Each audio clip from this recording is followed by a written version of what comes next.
All right, what's up? I'm back. I just wanted to review this article that's in Wired magazine, What to Do if ICE Invades Your Neighborhood. Now, we can see that the title of this article is very biased in itself because an invasion kind of insinuates that what they're doing is illegal or wrong in some way or some type of military action when it's really a police action is what they're doing. Now, you can disagree with people having to be deported, but it seems like that type of stuff is supposed to be worked out in the court system. And okay, if you want to go out and have a riot with ICE agents, be my guest. I'm not going to stop you. All right. If federal immigration agents are coming to your area, or have already arrived, you may be frantically making plans to lay low at home, or perhaps grabbing your whistle and lacing up your sneakers to join a neighborhood watch. It's a terrifying situation for undocumented residents and all American immigrants, and the climate has even become fraught for U.S. citizens too. There are no simple answers for how to protect yourself and others in every scenario, but there are frameworks you can use for weighing your options. The presence of immigration agents in cities and towns around the country has starkly increased in recent months, and tensions have escalated in step. On Wednesday, a federal agent shot and killed 37-year-old Minneapolis resident and U.S. citizen Renee Good in her car during an immigration and customs enforcement operation. Having already deployed 2,000 agents to Minnesota, Department of Homeland Security reportedly planned this week to send 1,000 more. There are now more ICE agents in Minnesota than there are combined in Minneapolis Police Force and the St. Paul Police Force. Minnesota Senator Amy Klobuchar said on Friday, "So they are outnumbering our own local police officers out on the streets." Minnesota and Illinois have since filed lawsuits in federal court to end the ICE invasion in those states.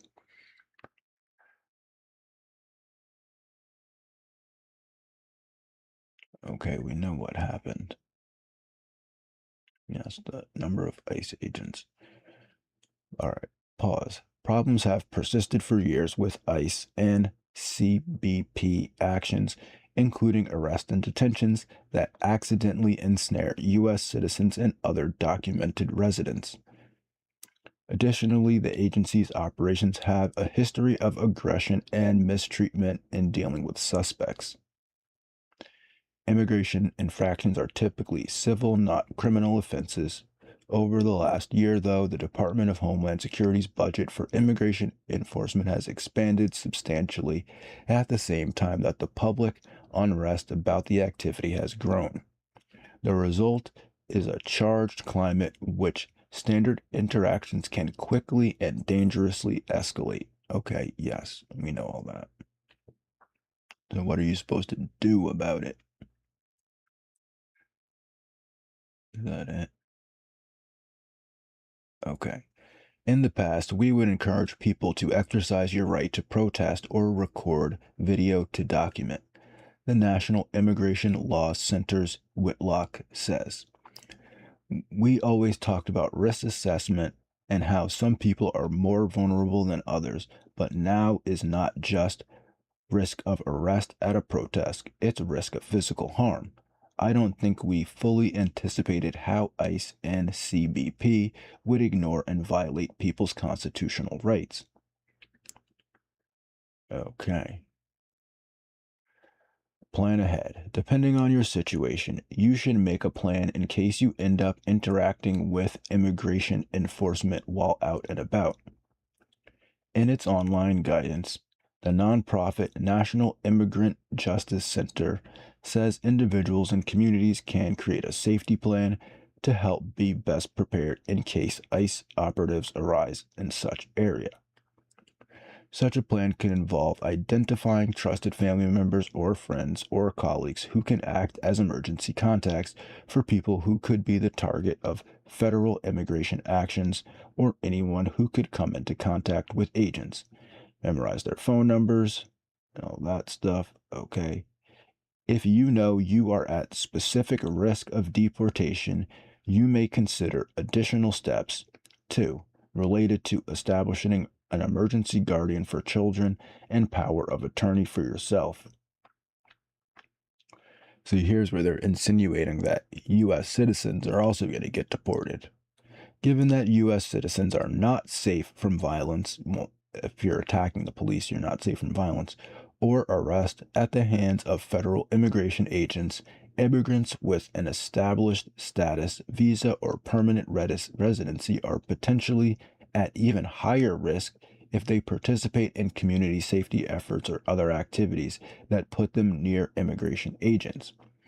Well, yeah, if you don't speak English properly, and you've got an accent. I'm not saying that's morally wrong, but yeah, immigration agents are kind of trained to look for that. In December, DHS vehemently denied to Wired that its agents engage in racial profiling as part of immigration operations. Well, duh, because most people from other countries are a different race, so it's just a natural consequence of that happening. Multiple sources emphasized to Wired, though, that non white Americans should consider being extra cautious about proximity to immigration agents. This is particularly true in light of a September 2025 U.S. Supreme Court decision in which Justice Brett Kavanaugh concluded that someone's apparent ethnicity may be a relevant factor that could justify detaining someone during an immigration enforcement action, something now derisively known as a Kavanaugh stop.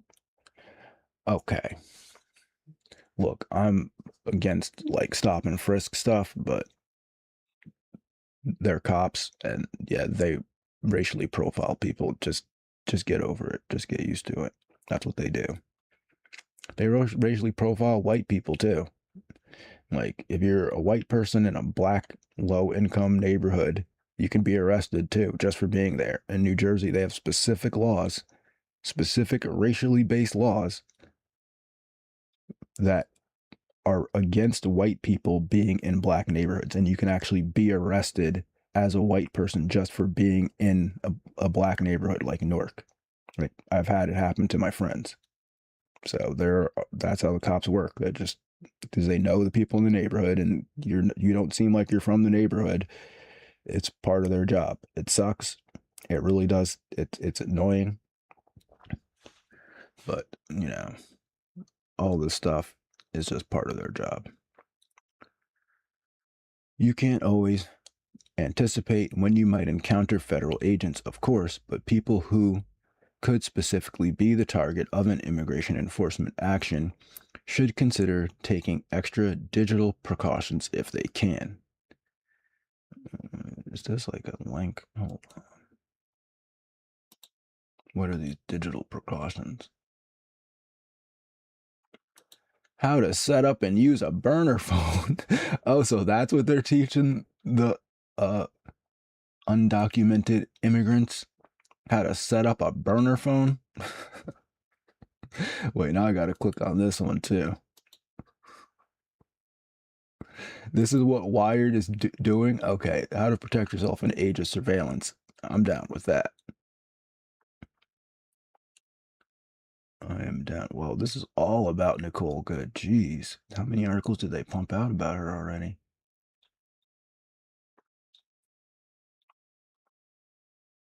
Okay, I thought Wired was about like computers and stuff. That's kind of what got me interested in this because I was like, I thought they did like computer stuff and technology stuff. Okay, so this article here is teaching undocumented immigrants and other protesters how to set up a burner phone. Okay.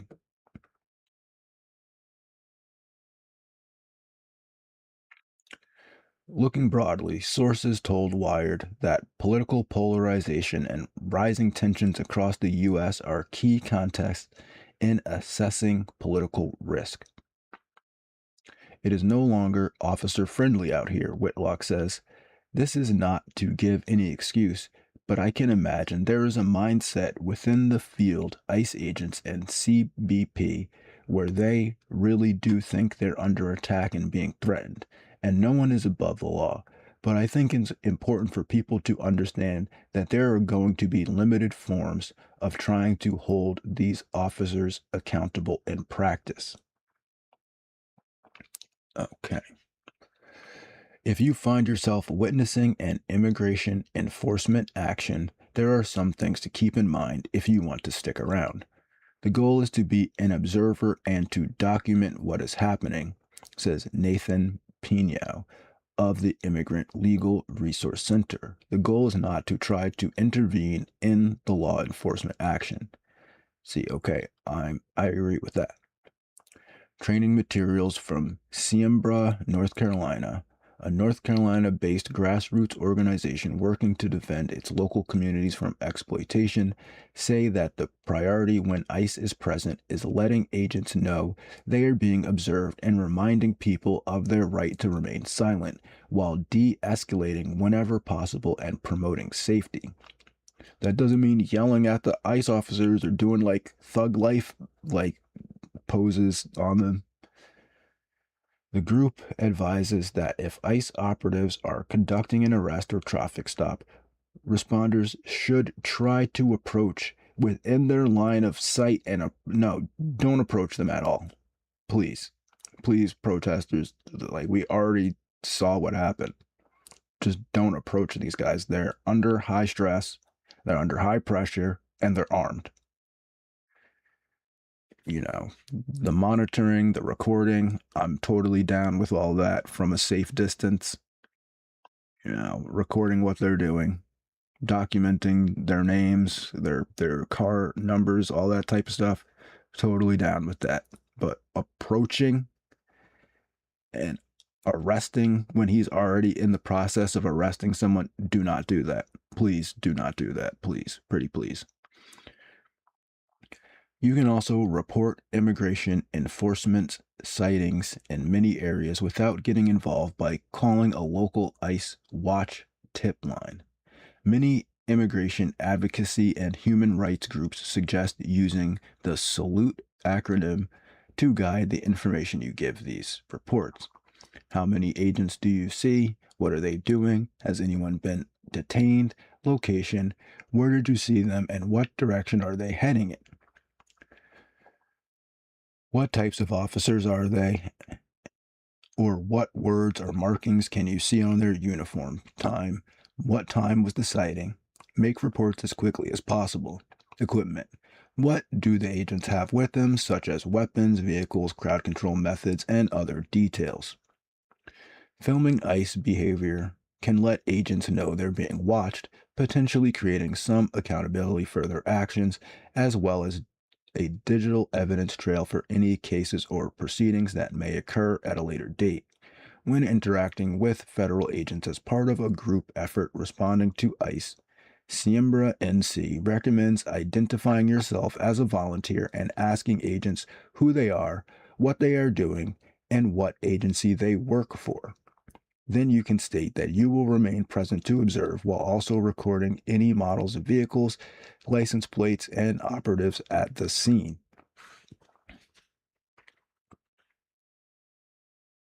Okay. Again, I'm cool with all of this except for the approaching the officer part. Please, again, do not approach the officer. We always advise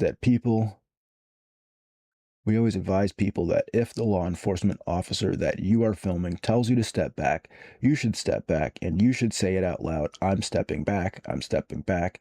That way you're recording that you're complying with their order. Multiple sources reiterating that recording federal agents has a dual purpose because if your own behavior and that of the people around you is appropriate to the situation, this will be captured in your documentation as well as any officer misconduct. The fact remains, though, that peacefully filming interactions can be interpreted as aggressive or escalatory precisely because it is an accountability mechanism. But also, shouting stuff at the officers is also escalatory and aggressive, so don't do that either. Proximity is one of the most important risks to assess when on the scene, says Xavier de Janon, director of mass defense at National Lawyers Guild. The closer people have been to federal agents or property, the more likely they've been charged, tackled, or arrested, he says. Yeah, it makes sense. The closer you get to these guys when they're arresting somebody, if they're already arresting someone, yes, film it, say you're there, I'm filming it, you know, I'm a legal observer, whatever, but please do not approach these guys on the street in the middle of an arrest, when they're in the middle of an arrest or any other type of action that they're doing, because they're on edge already. They're trained in a specific way to respond to threats in a specific way, and they're trained to deal with violent criminals, pedophiles, child molesters, drug dealers, gang members, people like that. So their training is more on a military basis than your local police are, right? So a military is designed to shoot to kill. They don't really have much other objectives. They're there to capture the enemy and shoot to kill anyone who stops them from completing their objective. They're not police. They're not there to help the community. They are military agents, basically. They're federal enforcement, which is in between the military and police, I guess, on the scale of, militarization. Okay, you can do this stuff from home. Okay, that's fine. That's pretty much the end of it. Okay. All the political stuff I'm totally cool with, working through the political system, even recording what these guys are doing, letting them know that someone's watching them from a distance, please. Just really want to avoid any more of these stupid incidents. Okay, so that's the article, pretty much. Not too much that I can say about it. I do find it interesting that they're teaching these immigrants how to set up a burner phone. That's kind of interesting. Then we got this video here by Teresa. I think that's how you pronounce her name. And I'm not going to play the video, but basically her video is ICE is a way to deal with surplus males. Basically, she's doing a kind of pink pill type of analysis where she's basically stealing red pill ideas and then flipping them around and giving like a negative connotation to the exact same ideas that the red pill has been presenting, right? So she's like saying, okay, well, we've got all these excess males now who can't get a date and they can't match up with, I really hate these type of women because they never take into consideration the fact that women not wanting to date men is the reason why there are so many men that are not in relationships. They act like, oh, there's excess men. There's not excess men. There's basically 50% men and 50% women. There's just a lot of women that don't want to date these men. And so they're not excess men. They're just men that you don't want to date. And so you don't want to date them, but you want them to do every other service in society that's beneficial to women, like be in the military, do all the plumbing, do all the sewage, fix all the stuff, bring your cable to your house, do all that stuff, do all the male stuff that women can't do in society. I'm sorry, women can't do that stuff. But then you're like, turn up your nose. Oh, these excess males that are so patriarchal and they want to dominate women and blah, blah, blah. Yeah, they just want to be in a traditional relationship with a woman that's not like overbearing and trying to dominate them, right?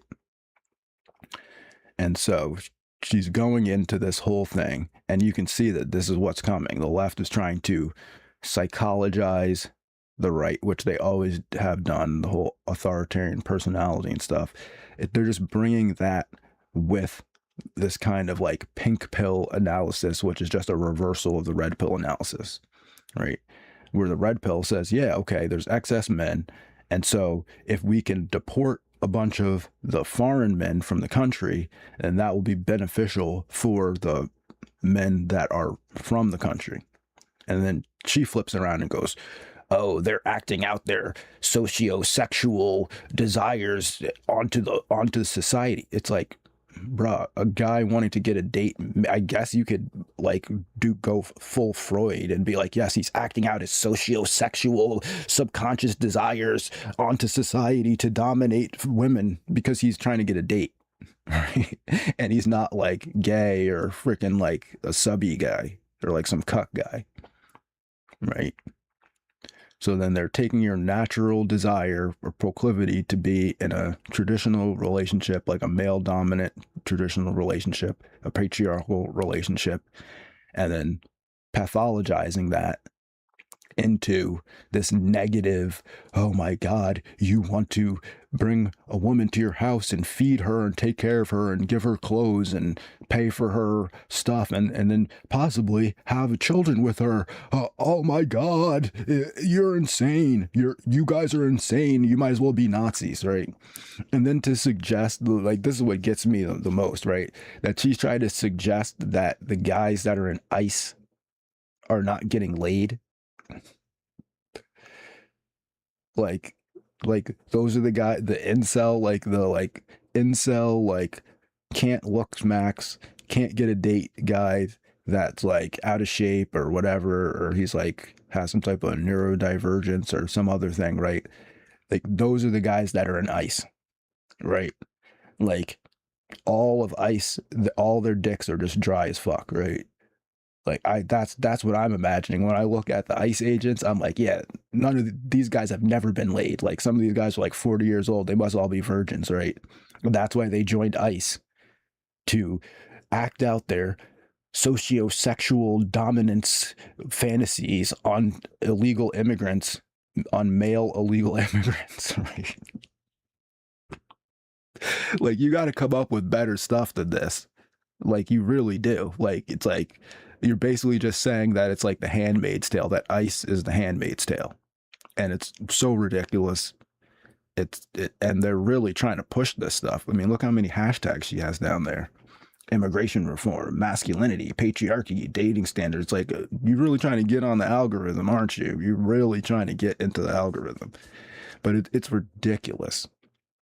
That's why it's like I barely ever even cover this stuff anymore, because it's like, how can you even debate something so ridiculous?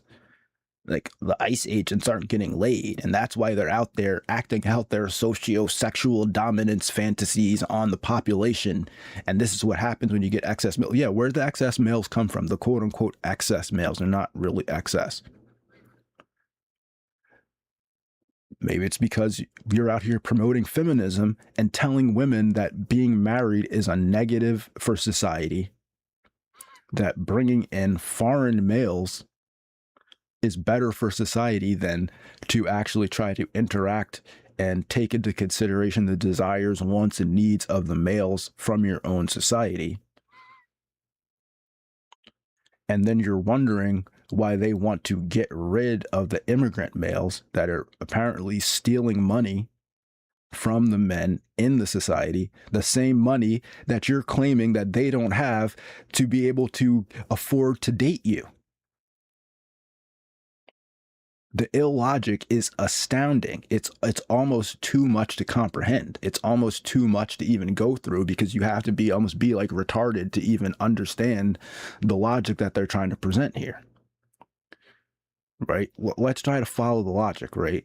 It's like they're saying that, first of all, that ICE agents are basically part of the incel army, and that ICE agents can't get laid. So therefore, to get laid, they're going to act out their socio-psychosexual desires for dominance on illegal immigrants.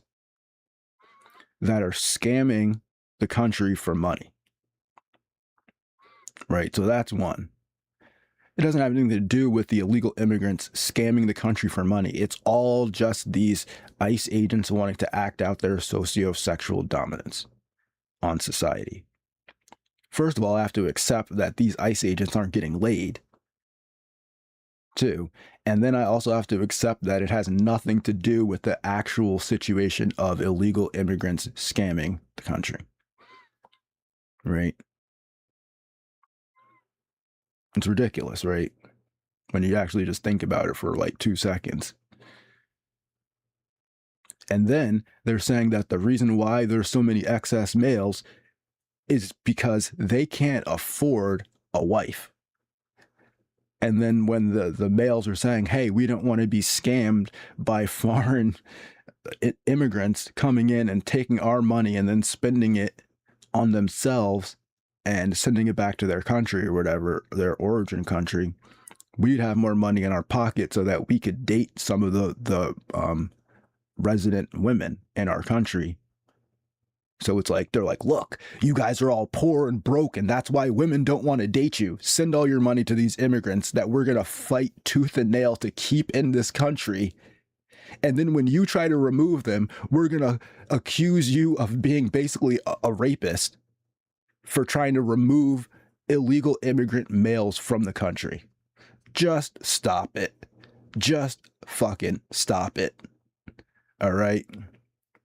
It's ridiculous. You can't rebut this. It's like trying to rebut somebody that's like arguing that the best place to put chewing gum is like on your butt on the seat. It's just like there's no conversation with people like that. It's like, what do you mean? You want to put the chewing gum on your butt while you sit down? I don't even get what you're talking about. So anyway, before I go off into a super tangent here on retarded feminist and communist, I'm just gonna cut it there. Thanks for watching the video. If you did, have a good day and peace.